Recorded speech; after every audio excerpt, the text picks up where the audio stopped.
welcome to another episode of the CEO Story with Paula Silinger of Rickety Rack. Paula, thank you so much for taking the time to join us today. We're going to dig into your background and your amazing story of immigration all the way through to growing your own business, the ups and downs that have gone along the way. But before we start, we'd just like to say a quick thank you to Together CFO for being a great sponsor of our show and helping us to produce some good content that's going to help impact thousands of people. So if you or anyone you know has any tax liabilities over $200,000, please click the link below and go check them out. You can do a free tax calculator to see how much you can save on your taxes. So if that's anyone over $200,000 in taxes, go check out Together CFO. And thank you, Together CFO. But now, more importantly, back to our main stage. Paula, how are you doing? I'm doing well. Thanks for having me. No, thank you for taking the time to join us. We've got some amazing nuggets of information to share today, so I want to jump into it. So do you want to tell us a little bit about Rickety Rack and how you guys started and what you guys do? And then we'll go backwards and we'll make our way to today. Yeah, so Rickety Rack is an e-commerce company and fashion destination for women. It's been profitable since day one. It generated over $1 million in sales in its first 24 months. Wow.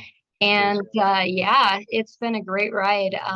I have customers in over 50 countries. I've dressed women for the red carpet, bridesmaids for weddings, girls for homecoming and prom, and everything in between. So yeah, I'm looking forward to sharing all my wild stories with you. Yeah, so it's really good to kind of get a little deeper, and you see people in their highest moments and they're feeling fantastic and emotions are running great. So you get a really good connection with people. So that's really good. But if we go back to the beginning, how did you come up with the concept and the idea of starting this business, and why did you pick this specific niche? Oh yeah, so I had been selling fashion online. Originally, I went to school for journalism and gender studies, so it wasn't the plan to start a fashion business. So I graduated from the London School of Economics. This was 2007, and was applying for internships at the United Nations and women's rights magazines. So I get a call from Ms. Magazine in Los Angeles, and they want me to go and work for them. And that's a huge deal. You know, Gloria Steinem co-founded the magazine. They celebrated their first anniversary on a boat with John Lennon and Yoko Ono. So it was like a huge deal. I flew to LA, actually drove to LA with all my belongings, and started working for them. But it was an unpaid intern, as most internships are for nonprofits. And so I had to make some money and just kind of became an opportunist out of necessity. Basically, they had a room full of books there, and they said, we're done reviewing these books. You can do whatever you want with them. So a couple weeks passed. Nobody's doing anything with the books. I had just sold my dad's records on Amazon. So I took the books and put them on Amazon and made $14,000 and said, oh, hey, wow, that's amazing. Yeah, I could do something now. Finally, I could get my own apartment. I had been living with really weird people who were doing like naked yoga. So I mean, LA for you. There's some very weird and wonderful people here. Yeah, so I got my own place and was doing really well selling clothing on eBay at the time. But eBay has, I mean, they have like AI bots, artificial intelligent robots, that basically scan their site, look for patterns, look for duplicate listings, remove the listings. I had my own original content. I had original photos, descriptions, and another seller came along and wanted to sell the same product, stole my images, stole my descriptions.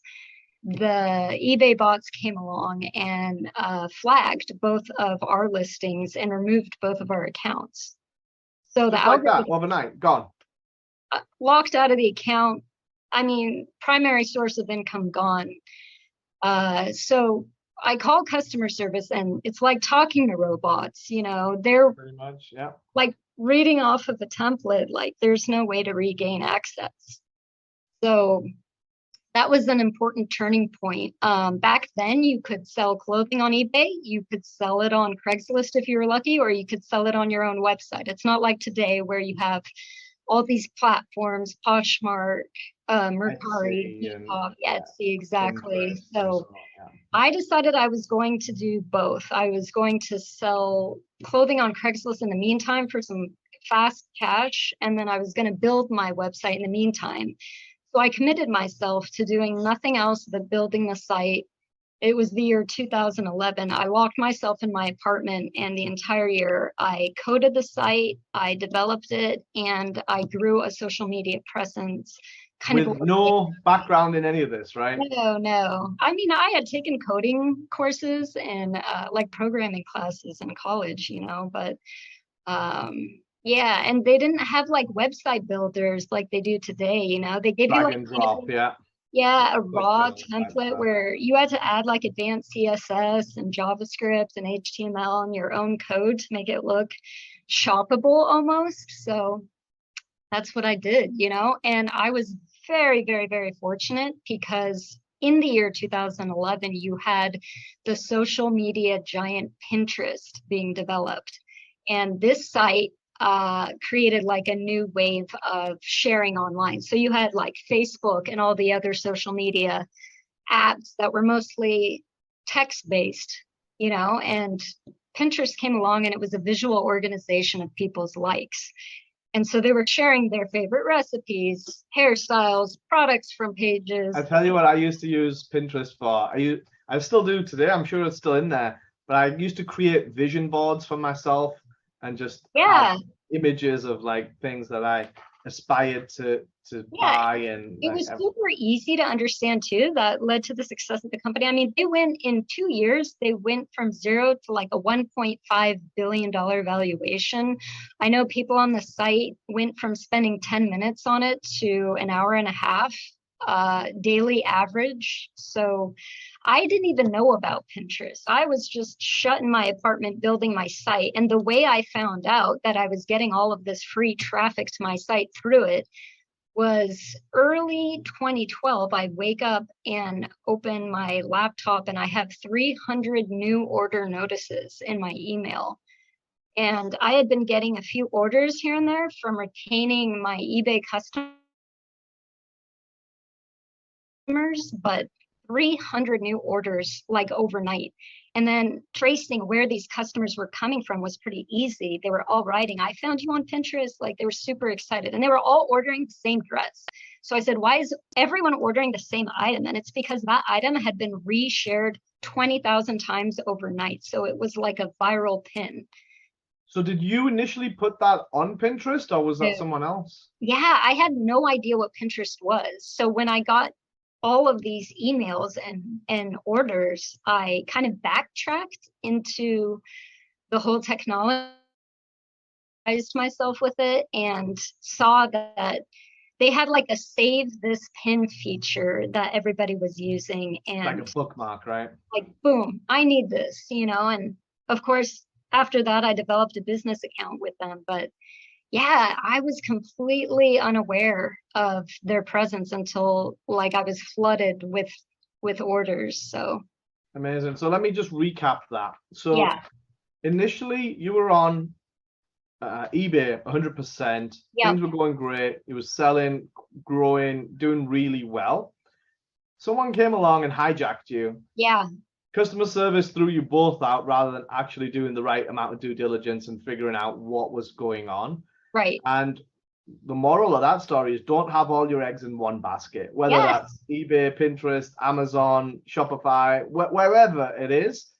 Make sure you always have some backups in play so that if the worst case scenario happens, you don't have to start from scratch. And ultimately, I think if you controlled some of those client relationships directly as well, which also helped. So one of the things that we used to do when we did a bit of e-commerce back in the days was drop in some personal card of some kind into the packet so that they could get on your own subscription list or newsletter or something along those lines to build that direct relationship. So that definitely makes a lot of sense. But the second thing was there may still be many big platforms that you don't know about that could just change your business overnight.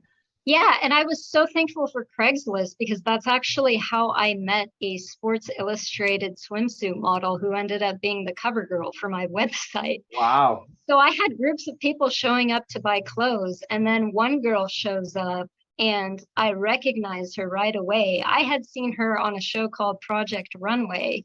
Okay, yeah. I couldn't place her name though. She was a model on the show. So she came in and tried on these designer dresses that I had and took them with her.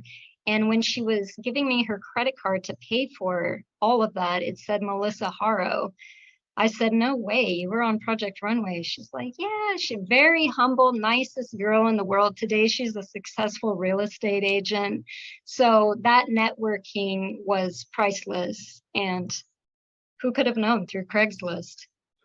Yeah, it's one of the shadier websites out there, but it definitely does connect people. And it's back to the point at which, if you've got these platforms that you know about, but there's so many things out there that just searching and putting the time and effort into figuring out what platform or what next thing can help you elevate.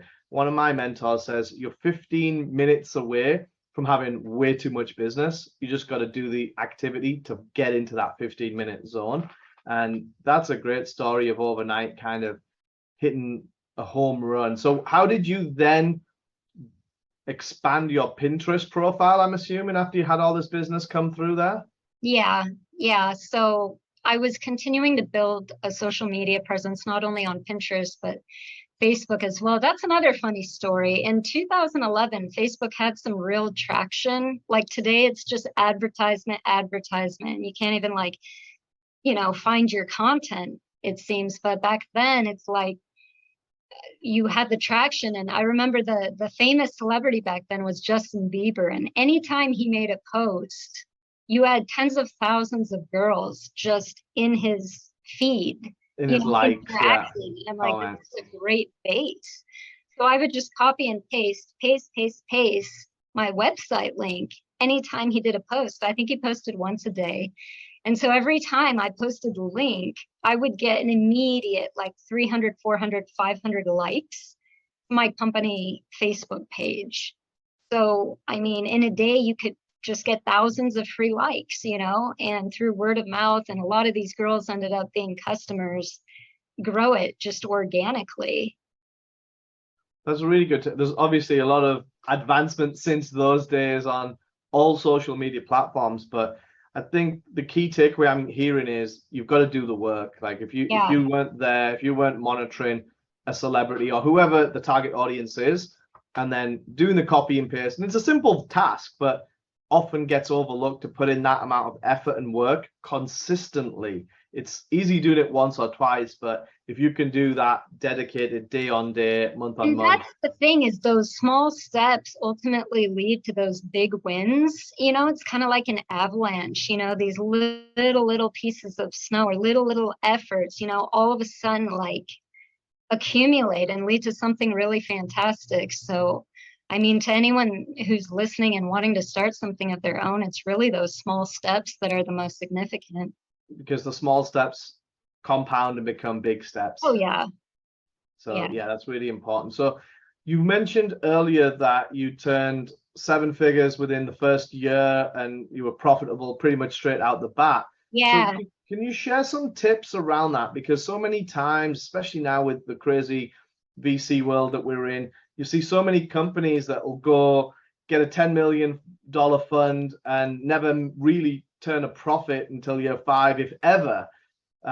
And that really scares me to some degree because they're just trading on multiples and not off a tangible business. But for the people out there that actually want some tangible advice to grow a business that they can scale, can you share what you did to kind of make sure you were efficient through scaling through the sizes from 0 all the way up to multiple 7 figures? Yeah, I don't know if it was because I was living in a really small apartment at the time and I didn't have a lot of storage space, but the last thing I wanted to do was accumulate a lot of inventory and have a lot of overhead. So I came up with a very kind of unique strategy of, in the same way kind of drop shipping works, but doing it myself and only ordering products once the customer had made an order themselves. So I made a great connection with the wholesale suppliers in the fashion district in LA, and they had a great website with product images of all these up and coming samples. So I was able to transfer those to my site and test the response of each of those products. Most people, they would go to like trade shows and they would order these like massive quantities of what they thought or what they predicted would sell. And it was based off of maybe runway shows, runway fashion, market trends, just really kind of, it wasn't solid science. And as a consequence, they ended up with too much inventory. So also, I lived like a hop and a skip away from my suppliers. I could get in my car and be there in 5 minutes and bring the inventory back and ship all of my orders same day. So it wasn't very risky. It wasn't like I would be getting orders for inventory I didn't have and have an issue shipping that. So that actually appealed to investors who approached me afterwards. They wanted to acquire a little bit of my company. They really liked this kind of new approach because it wasn't being really used by anybody, and they knew. Right, so let me just kind of digest that into smaller chunks for the people listening, because you said a couple of great things there. One is drop shipping. Let me just explain what drop shipping is for the people who don't get it. Is where you take an order for something and then you go buy it later and then ship it. So effectively, your cash flow cycle is positive straight away because you're receiving, let's just say, $10 for a t-shirt, and then you're going and buying that same t-shirt for $5 and you're shipping it for $1. So you've got your profit straight away before the transaction, before you do anything. So that's really good. And like you said, investors like that because it's cash flow positive straight away rather than having to wait a period of time. So that does not surprise me that people like that model. And that's changed a lot as well. But secondly, you said logistics. So you could still provide that level of service that people really like when we're used to Amazon same day or next day shipping. And you get that really nice feeling when you've ordered something and then again when it shows up. So you could also provide that service where if someone's drop shipping from China, as an example, you're going to be waiting weeks, if not months, for that product to arrive.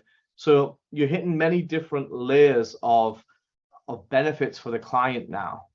Yeah, absolutely. Okay. And speaking of extreme kind of growth, I had watched a major clothing website that was very similar to mine take in a lot of funding from investors and just shoot up and experience this explosive growth. And it actually led to them filing for bankruptcy. So there were a lot of important lessons to learn just watching my competition. And that is another solid piece of advice for people who, really want to kind of just be successful and avoid a lot of the pitfalls from people who are doing it before them or alongside them. Yeah, one of the other things that you mentioned is you were kind of not going off your own gut feeling or what you thought, but you were actually saying, oh, here's 10 samples. Let's see which one or two of these actually perform well, and then double down on that style or brand or whatever the item was, as opposed to placing a big order for 1,000 units of hats that you think are pretty cool, but didn't actually sell. So it's also a good strategy because especially in today's market where there's just saturation everywhere, everyone's offering everything, customers will really indicate what they can't find. And that could just be your niche. They will indicate where you should go, what direction you should take. So how do you encourage that indication? Because we're getting a little bit further down the lines, but I think it's a really good point. So if you've got a client base and you think they like this yellow hat, what are you doing to engage them in saying, actually, we don't like the yellow hat, we like a green hat, or whatever that is, in order to get that community built or that kind of feedback from clients? Yeah, well, in my cases, I just flew with, My sequin party dresses actually ended up being my niche. For some reason, a lot of other sites weren't offering that. They were doing more casual looks. And so I began this whole marketing strategy with being kind of like fashion that was a cut above or a step above, like the ordinary basics you found at shopping malls and retail stores. So you're having a good differentiator and kind of doubling down on that. Yeah, yeah. Perfect. No, I think that makes perfect sense. And then the next thing that I had to talk to you about was kind of the immigrant mindset and kind of the way that I know your family obviously came from the Czech Republic to America. How did that impact you and kind of give you a drive to achieve something? I mean, it takes an insane amount of resourcefulness and discipline to make that sort of a leap. To put it into perspective, this was 1980, communist Czechoslovakia, and my parents had family and friends, and my dad had a master's degree there, already established, very comfortable. But it's a communist regime, you know, they want to leave and start a better life, make a better life for their families. So I mean, they sold like a speaker and a stereo and their records and put like $600 into a little secret pocket of a carry-on because you couldn't leave with luggage, you know? So they had to just make up a story that they were going skiing in France for the weekend and apply for separate visas and board like the train separately.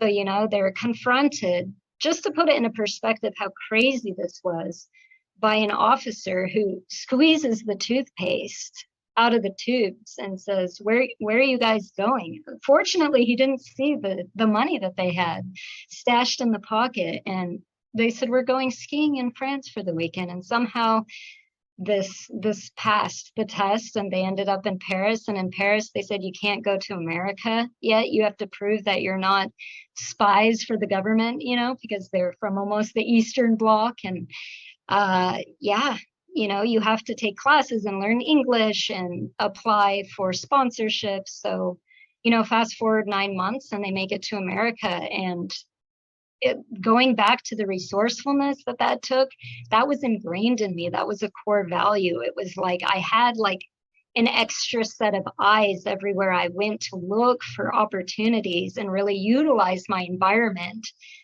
to benefit, basically. No, that's really important because, you know, there's a few things that I always circle back to, and that's drive and passion. You can't really put that in anyone. They either have that or they don't have that. And if you grow up around, you know, a big change, I obviously had a similar, so not obviously not as drastic as your families, but moving from Europe to America, starting afresh, even though we speak the same language, the culture is very different here. So I could only imagine how much more difficult it is when you're coming here with nothing, no language, very little money, and you've literally got to build the American dream. And it's so true that it does exist. And for the right people that are willing to put in the work and the effort, we're both prime examples of that. Yeah, my mom's half brother hijacked an airplane to leave the country. I mean, there's like a whole Wikipedia page about it. And I mean, think about that for a second.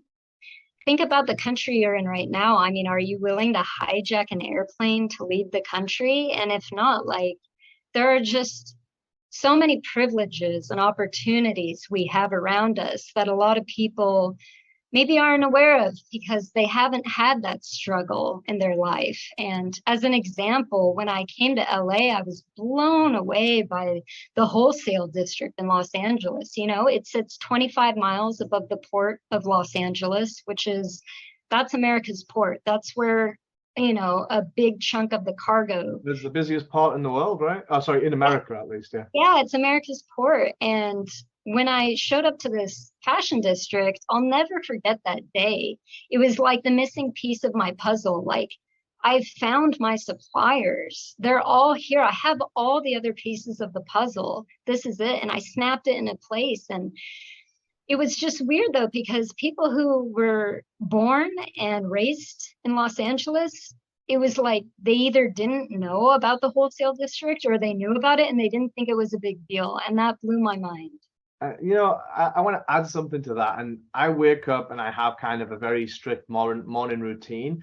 the first thing that I always think of is gratitude. What am I grateful for today? And kind of being in the moment and being present and visualizing and things like that. And like before I meditate even. But a lot of that goes back to we think differently because we grew up in different environments. Whereas the majority of people that were already here before, it's already their norm here. So it's how do you get out of your own way and discover what's right on your doorstep or virtually right on your doorstep so you can excel to those next levels, whether that's through networks and resources or whether it's physically jumping in a car or a bus and going 5 miles down the road and figuring out the pieces of the puzzle that ultimately can help connect everything together. Yeah, and you always hear comfort zones kill, and it sounds so cliche, but it's so true because one of the main things my parents really liked about America is how comfortable and how convenient everything is here. That's, I mean, a big reason why they came here, to make a better life. But at the same time, you see people getting into their comfort zones, and it makes sense because in order to survive, like safety meant survival. When you look at our evolution, safety meant survival, but surviving isn't the same thing as living, and comfort zones kill. I love that. I'm going to use that one. Definitely agree. Yeah. And yeah, you got to keep pushing yourself and keep getting better every single day. As long as you're improving by 1% on the person you were yesterday, you'll eventually get to a good level of success, and whatever success means to you, because everybody gauges themselves differently and success means something completely different for everyone.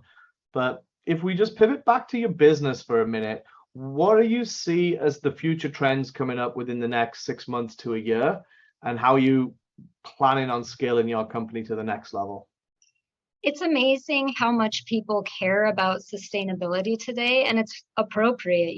Look at the state of our planet. And actually, I was wanting to implement and partner with this organization called 1% for the Planet because I found out that only 3% of philanthropy is towards the environment, which just was amazing to me, So the sustainability thing is where we're headed. That's the future. And I feel like Amazon's the giant now, and it's just kind of like taken over everything.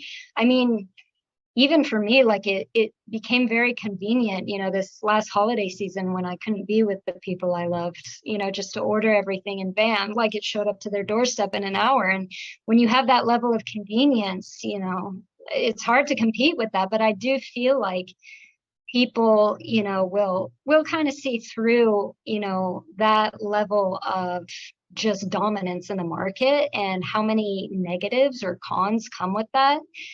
And a big con would be, kind of like a disregard for the products and how they're made, and also the workers. When you mentioned Amazon's, and we can talk specifically about some of the cases where they're trying to unionize and not being successful, and they're working their people really hard to the point at which they're collapsing at their warehouses and being rushed to hospitals and not allowed to take breaks. So the human side of it becomes more strained because they put these, like you said, it delivered within an hour or the next day, and now they're starting the drone delivery and kind of all of these efficiencies because we as the end consumer want things like instantly right away.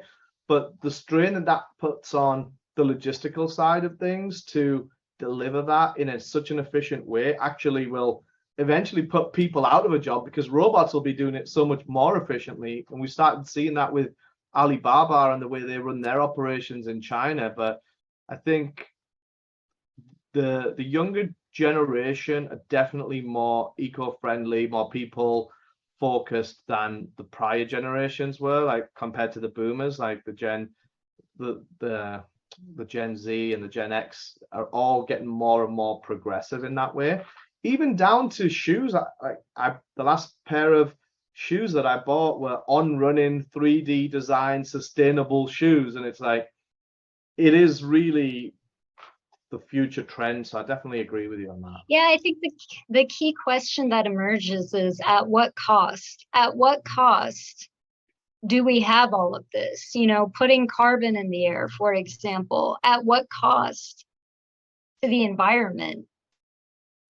Yeah, and then you get all of these carbon neutral initiatives and the Paris Convention, and a lot of it is not even worth the paper it's written on when you really dig into it and read what they say. So I definitely agree with you on that. So I want to thank you, Paula, for your time. And where can people reach out to you and get to know more about you and your company?